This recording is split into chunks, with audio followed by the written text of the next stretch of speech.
Good morning बच्चों, आज हम प्रश्नावली 3.1 के प्रश्न 2, 3 व 4 हल करना सीखेंगे। प्रश्न दूसरा है, देवनागरी लिपि की संख्याओं का गुणा कीजिए। 562 इंटू 384। अब 562 का गुणा 384 से करना है। पहले हम इकाई की संख्या का गुणा इकाई से, फिर दहाई से, फिर सैकड़ा से करेंगे। तो 4 दूनी 8, 4 छंग 24, 24 का 4 हासिल 2, 4 पंजे 20, 20 और 2 22।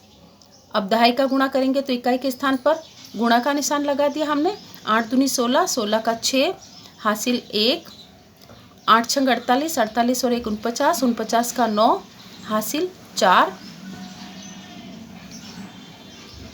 8 पंजे 40, 40 और 4 44। अब सैकड़ा का गुणा करेंगे। 3 दूनी 6, इकाई और दहाई के स्थान पर पहले हमने इंटू का निशान लगाया, गुणा का निशान।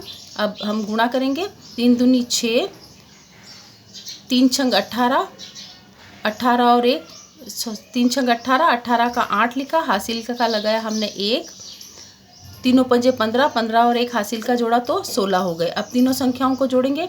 8, 6 और 4 10, 10 की 0 हासिल 1, 2 और 1 3, 9 और 3 12, 12 और 6 18, 18 का 8 हासिल 1, 2 और 1 3, 4 और 3 7, 7 और 8 15, 15 का 5 हासिल 1, 6 और 4 10, 10 और 1 11, 11 का 1 हासिल 1, 1 और 1 2।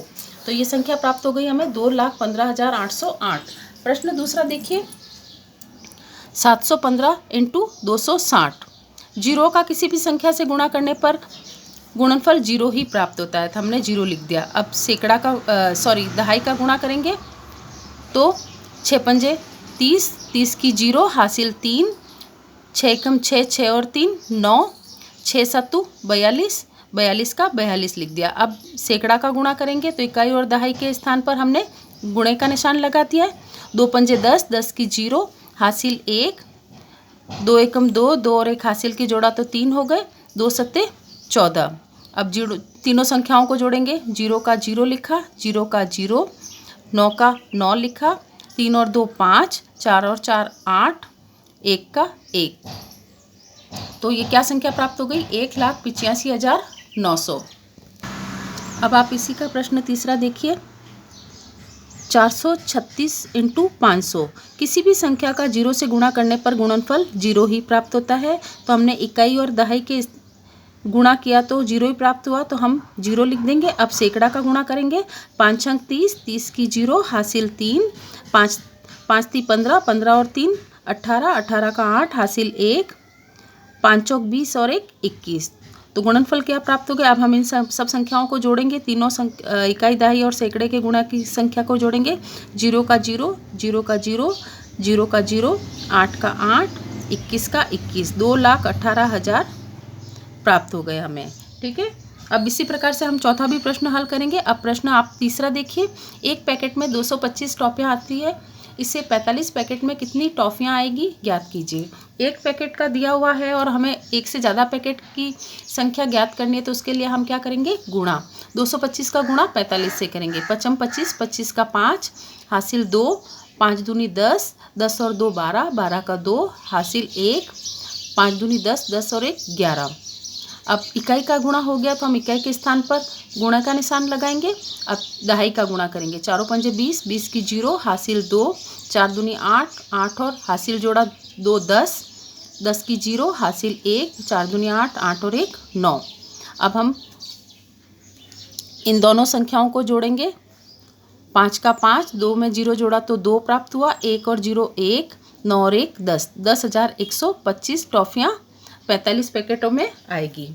अब प्रश्न चौथा देखिए, राजकीय उच्च माध्यमिक विद्यालय में टाडा में 165 छात्र पढ़ते हैं। एक दानदाता ने गणवेश के लिए प्रति छात्र 550 रुपये दिए। बताइए दानदाता ने कुल कितनी राशि दी है।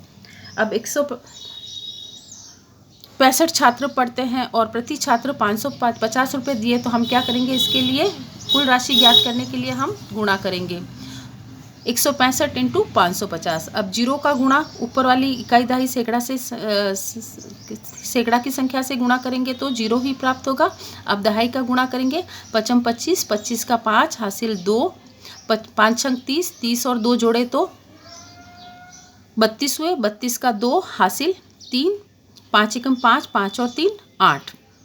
अब सैकड़ा का गुणा करेंगे तो इकाई और दहाई के स्थान पर हमने गुणा का निशान लगाया है। अब सैकड़ा का गुणा करेंगे, 5 25, 25 का 5 हासिल 2, 5 30, 30 और 2 32, 32 का 2 हासिल 3, 5 एकम 5, 5 और 3 8। देखिए ये दोनों संख्याएं एक जैसी है ना, तो इसलिए हम अगर गुणा नहीं करें और वही संख्या हम पुनः लिख दें तो भी हमारा उत्तर सही होगा। अब हम क्या करेंगे, इन संख्याओं को जोड़ेंगे। 0 का 0 लिखा, 5 और 0 5, 5 और 2 7, 7 का 7 लिखा, 8 और 2 10, 10 की 0 हासिल 1, 8 और 1 9। तो दानदाता ने कुल कितनी राशि दी है? 90,750 रुपये की कुल राशि दानदाता ने छात्रों के लिए दी है। आपको वापस इनका अभ्यास करना है। धन्यवाद।